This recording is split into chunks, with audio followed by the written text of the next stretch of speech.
What's going on, good people? Today is a lovely day.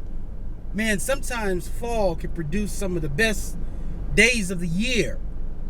But what am I going to talk about today? Clutter. I get a lot of questions from people that say, hey,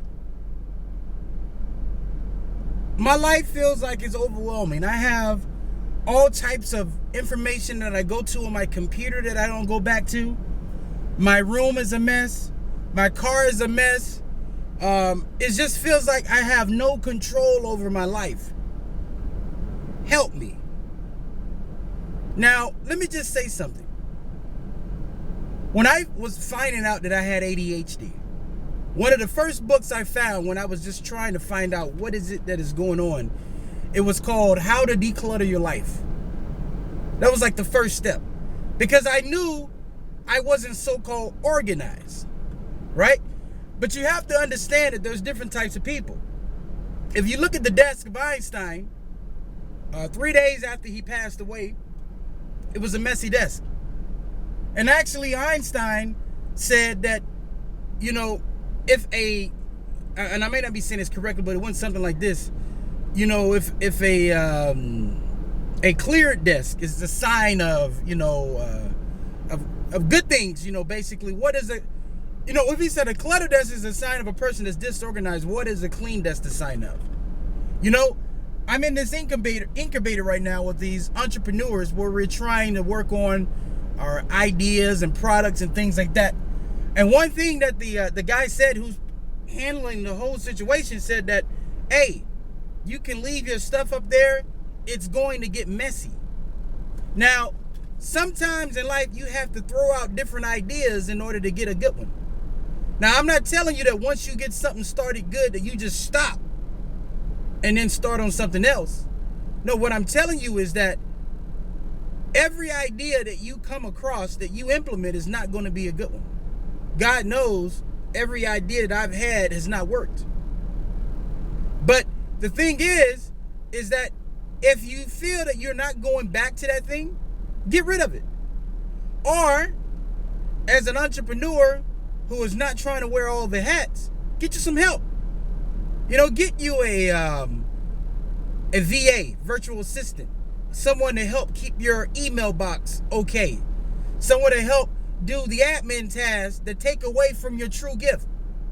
And I know some of you say, well, I can't afford this. Look, if you can afford to go out and take trips and do things, you can afford to hire a virtual assistant on a job-by-job basis. I'm not telling you to bring them on for a month, but to pay them $20 to have them, for, $5 an hour or whatever, for somebody from the Philippines or whatever. That's usually their going rate, $5 an hour. To say, hey, it's going to take you about 4 or 5 hours to clean up my inbox. Can you go ahead and take that out of my life? And have them do it every so often. And then after you do that, make some rules up for yourself so you don't go back and do the same thing. Because what's going on is a lot of people just continue to pile things and pile things and pile things with no type of system of taking away those things. And I remember back in the day, I used to like save bookmarks. And I would never have the intention of going back to look at those bookmarks, But see, here's the funny thing. It always bothered me to have a cluttered desk. And here's why my thing is, like, if I'm working on something, it's going to be whatever. But when I figure it out, I got to get all that stuff out of the way. Because, sometimes you're going to throw this idea, that doesn't work. That doesn't work. Works.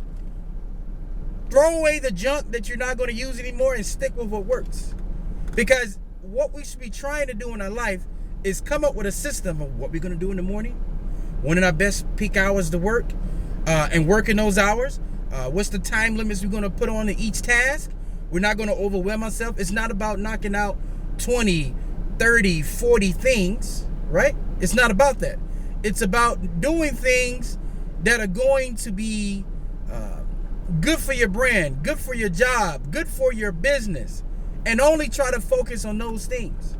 So that's my thing. Don't let being cluttered and overwhelming, don't worry about those things, because what I'm saying, don't worry about it. What I mean is, learn to knock out one thing. One thing done, completed, is better than 10 things worked on and not completed at all.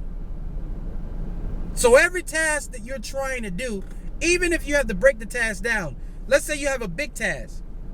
Now, completion may not be finishing a big task. But what could happen is if you break that thing down, like, look, I need to send out 10 emails. Maybe the 10 emails is the completion for the day. And then you have a year plan of how you're going to get to your end goal. So learn just to take it easy. Give yourself a pat on the back. Don't become frustrated. Because once you become frustrated, you're going to send that negative energy. And then before you know it, you're not going to be able to really do anything. You're going to find yourself pausing and not really getting much stuff done. When I see myself going down a negative road, like, oh my gosh, I stop. What's important right now? What things can I knock out right now and get completed and be finished, done, complete with? That's what you have to tell yourself.